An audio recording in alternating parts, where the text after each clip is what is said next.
6 signs you're a good listener. Being a good listener is a superpower in a world full of noise. It's not just about hearing words, it's about truly understanding, connecting, and making others feel valued.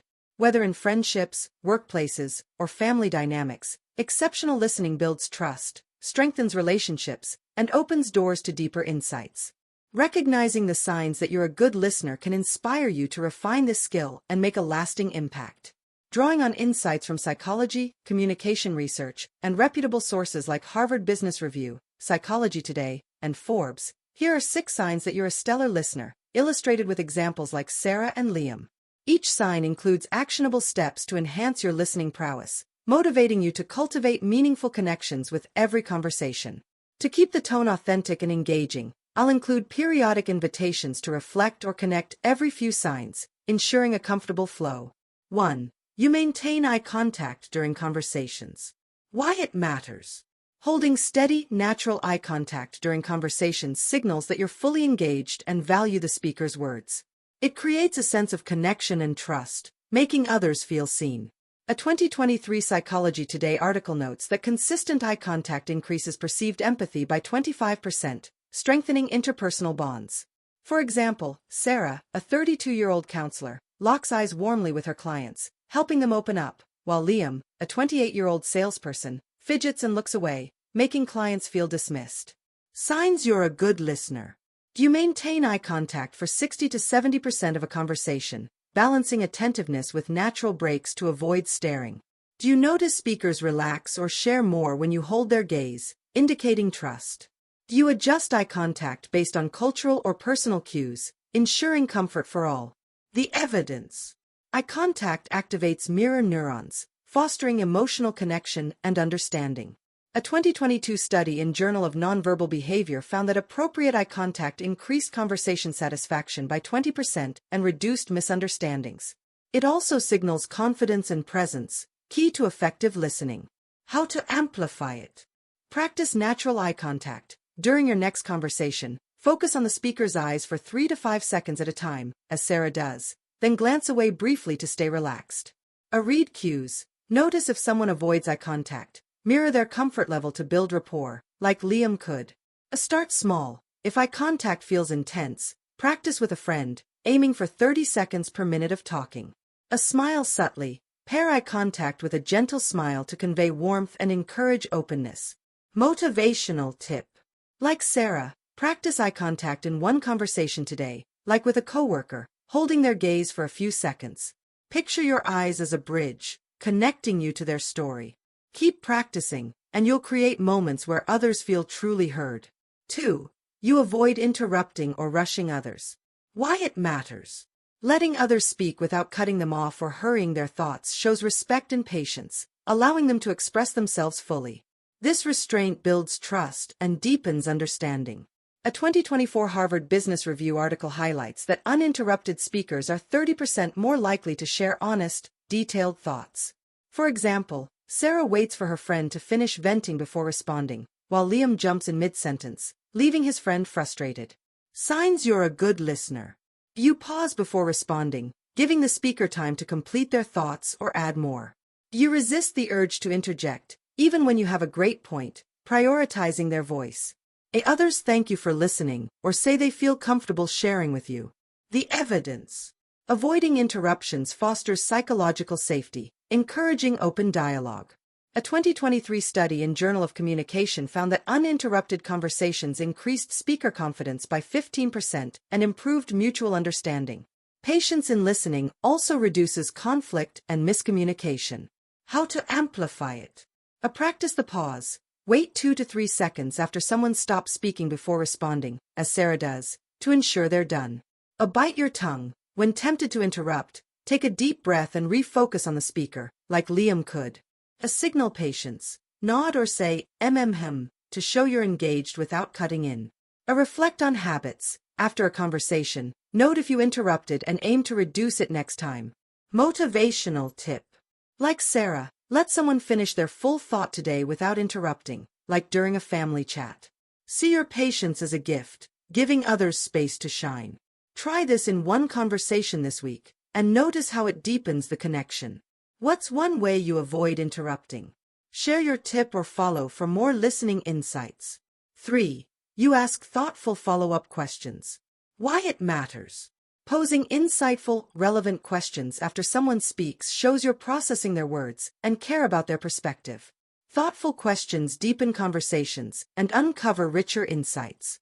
A 2023 Forbes article states that asking follow-up questions increases speaker trust by 20% and fosters collaboration. For example, Sarah asks her colleague, "How did that project challenge you?" sparking a meaningful exchange, while Liam sticks to generic responses, missing deeper dialogue. Signs you're a good listener. Do you ask open-ended questions, like, "What inspired you to try that?" to encourage elaboration? Your questions reflect the speaker's emotions or ideas, showing you're tuned in, not just waiting to talk. Others respond enthusiastically to your questions, sharing more than they planned. The evidence. Follow-up questions signal active listening, engaging the brain's reward centers and building rapport. A 2022 Journal of Social Psychology study found that question-driven listeners were rated 25% more likable and effective in communication. Questions also clarify intent, reducing assumptions. How to amplify it. Prepare questions. In your next conversation, ask one specific question, like, "How did you feel about that outcome?" as Sarah does. Listen for cues. Pick up on emotions or details, like hesitation, and ask, "What made that tough?" like Liam could. Or avoid yes/no questions. Frame questions to invite stories, like, "What led to that decision?" instead of, "Was it hard?" Practice curiosity. Aim to learn one new thing about someone daily through a thoughtful question. Motivational tip. Like Sarah, ask one follow-up question today, like, "What was that experience like for you?" Picture your questions as keys, unlocking deeper connections. Try this in a chat this week, and watch the conversation bloom with meaning. 4. You paraphrase to show understanding. Why it matters. Restating or summarizing what someone says in your own words demonstrates that you've absorbed their message and care about getting it right. Paraphrasing builds trust and clarifies communication. A 2024 Psychology Today report notes that paraphrasing increases speaker confidence by 20% and reduces miscommunication. For example, Sarah says, "So you're feeling overwhelmed by the deadline?" to her teammate, who nods gratefully, while Liam assumes he understands, missing key concerns. Signs you're a good listener. Do you rephrase key points, like, "It sounds like you're excited about this opportunity," to confirm understanding? Speakers affirm your summaries or correct them, leading to clearer, more productive conversations. Do you notice others relax or open up more after you paraphrase, feeling heard and validated? The evidence. Paraphrasing engages active listening, reinforcing neural pathways for empathy and comprehension. A 2023 Journal of Applied Communication research study found that paraphrasing improved conversation outcomes by 15% and strengthened relationships. It also prevents errors by addressing misunderstandings early. How to amplify it. Summarize key points. After someone shares, say, "So you're saying," and restate their main idea, as Sarah does. Check for accuracy. End paraphrases with, "Did I get that right?" to invite clarification, like Liam could. Practice in low-stakes chats. Try paraphrasing in casual talks, like with a friend, to build confidence. Focus on emotions. Include feelings in your paraphrase, like, "You seem frustrated about that," to show deeper understanding. Motivational tip. Like Sarah, paraphrase one person's point today, like, "You're saying the workload feels heavy?" See paraphrasing as a mirror, reflecting their thoughts with care. Use it in one conversation this week, and feel the trust it builds. How has paraphrasing helped you connect? Drop a comment or follow for more listening tips. 5. You stay present without distractions. Why it matters. Giving your full attention, free from phone checks, wandering thoughts, or multitasking, shows respect and creates a space for genuine connection. Presence is the heart of listening. A 2023 Harvard Business Review article states that distraction-free listeners are rated 25% more effective in communication and build stronger rapport. For example, Sarah puts her phone face down during meetings, fully focused, while Liam glances at notifications, making colleagues feel ignored. Signs you're a good listener. Do you set aside distractions, like silencing your phone or closing your laptop, during conversations? Do you stay mentally engaged, avoiding daydreams or planning your response while others speak. Others comment that they feel your full attention, saying things like, "You really get me." The evidence. Presence enhances cognitive focus, allowing deeper processing of verbal and nonverbal cues. A 2022 Journal of Experimental Psychology study found that distraction-free listening improved recall accuracy by 20% and increased speaker satisfaction. It also reduces stress for both parties, fostering calm exchanges. How to amplify it? To eliminate distractions, silence your phone and close tabs before a conversation, as Sarah does, to stay focused. Practice mindfulness. Spend 2 minutes before talks grounding yourself, like deep breathing, to stay present, like Liam could. Notice wandering thoughts. If your mind drifts, gently refocus on the speaker's words or tone. Create a listening space. Choose quiet settings, like a private room, for important talks to minimize interruptions. Motivational tip. Like Sarah, put your phone away for one conversation today, like with a family member. Picture presence as a spotlight, illuminating the speaker's words. Try this for one chat this week, and notice how it deepens your connection. 6. You respond with empathy, not judgment. Why it matters. Offering empathetic responses, validating feelings without criticizing or dismissing, makes others feel safe and understood, strengthening bonds. Empathy is the soul of good listening.